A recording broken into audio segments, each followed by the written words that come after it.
Alrighty, let's continue our Red season preview. We'll take a look at the pitching staff today. Start off in the rotation.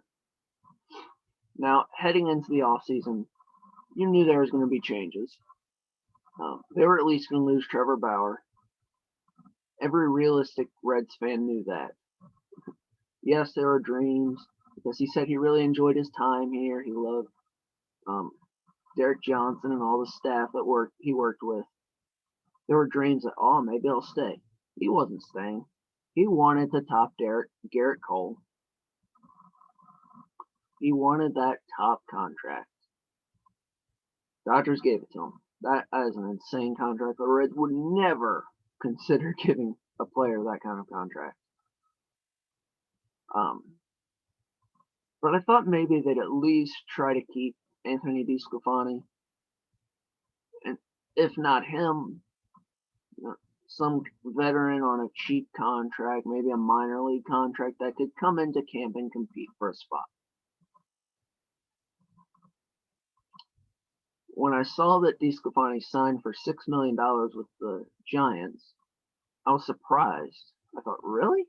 They're not even willing to give him that much? Because he has showed sustained success as a Red. Last year was a little rough, yes, but overall, his body of work has shown that he is a very capable middle of the rotation starter.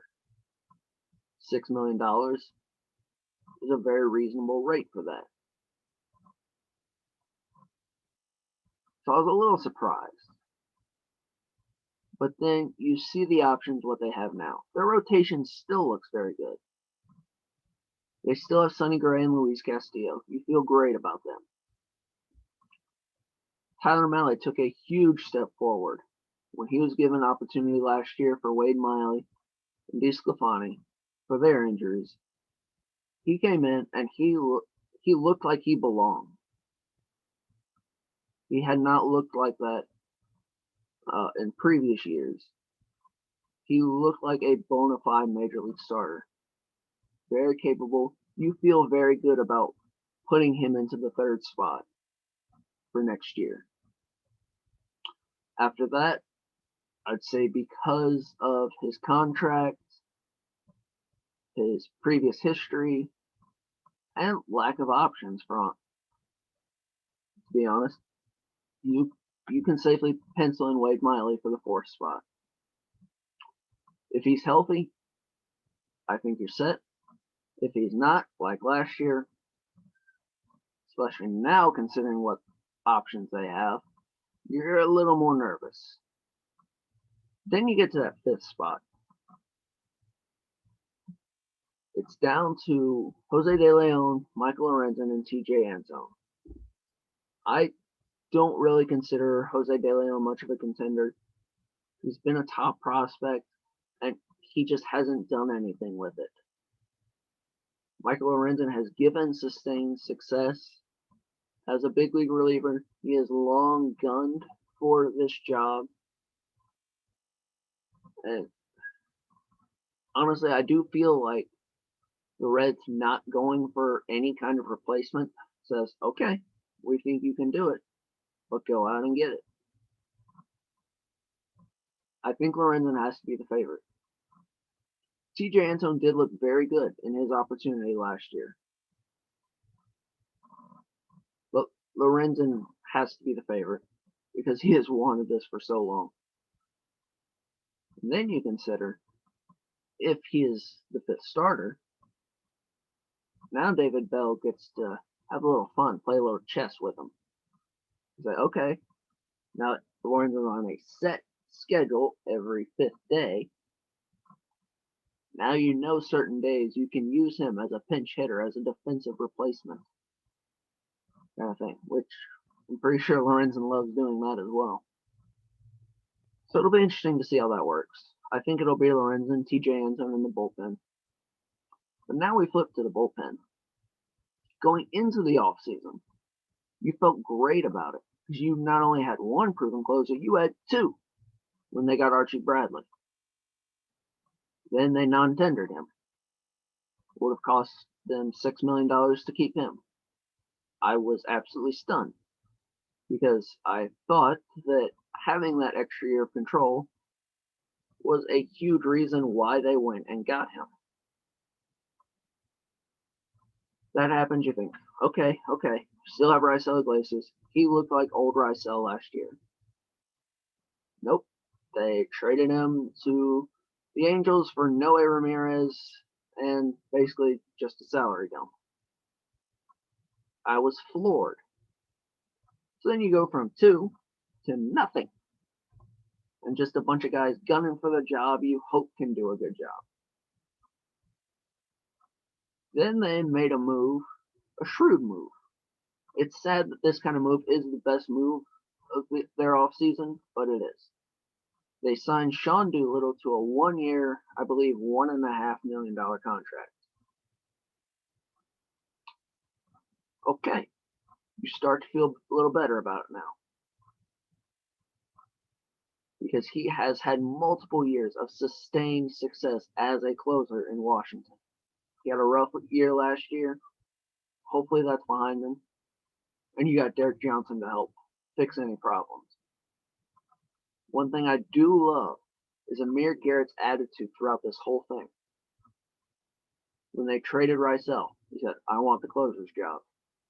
They signed Sean Doolittle. I don't care. I'm going for the job. Hey, Doolittle, let's be throwing partners. His attitude has been gunning for it, and you absolutely love to see it. That is the mentality you want in a closer. I feel like it's going to be probably a more matchup thing,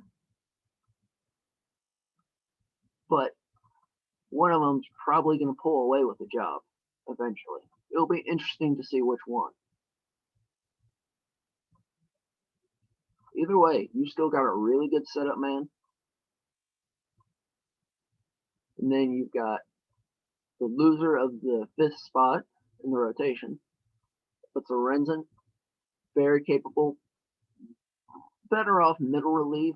He seems to have struggled in the high leverage roles. Either way, you use him right, he's going to be great. You've got Lucas Sims, who since trading for him, for Adam Duvall, he's looked like a very capable reliever who can pitch up to those high leverage situations. There is a lot of potential with him, and I like what I've seen. However, outside of those 4, you've got a lot of former top prospects who have fizzled out. De Leon, I think he'll be in the bullpen. He hasn't shown anything that says he's going to be a quality reliever. Jeff Hoffman, former top prospect for the Rockies. The Reds traded Robert Stevenson to get him, a swap of fizzled out top prospects. Maybe. Who knows? And a lot of guys that you just haven't really heard of unless you're a big fan of that team that they got them from. I looked at their pitching roster and I'm just like, I don't know who half these guys are. Now, again, they got Noe Ramirez for Raisel. He's also a reliever. The thing with him is you pretty well know what he is. He's not that great. He's had an ERA in the 4s, mid to low 4s. So decent, but you're not putting him in the, not even close to the same situations you were Raisel Iglesias.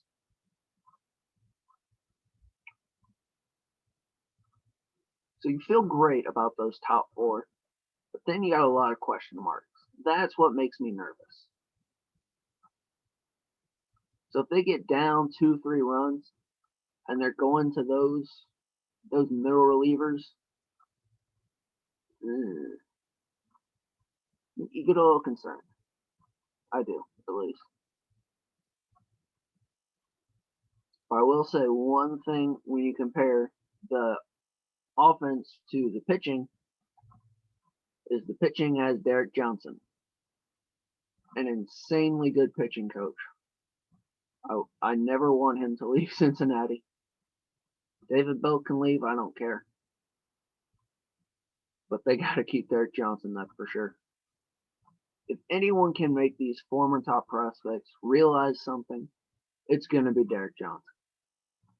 So going in, that makes you feel a little better. But it's going to be interesting because it's not just the pitching staff, but the whole team. You feel can be great in some areas, but then you look at others and it's like, you're a little nervous. A lot of cautious optimism.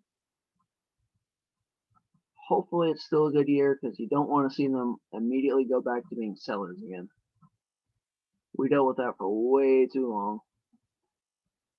Hoping for a good season. We'll see. I will talk to you all next week.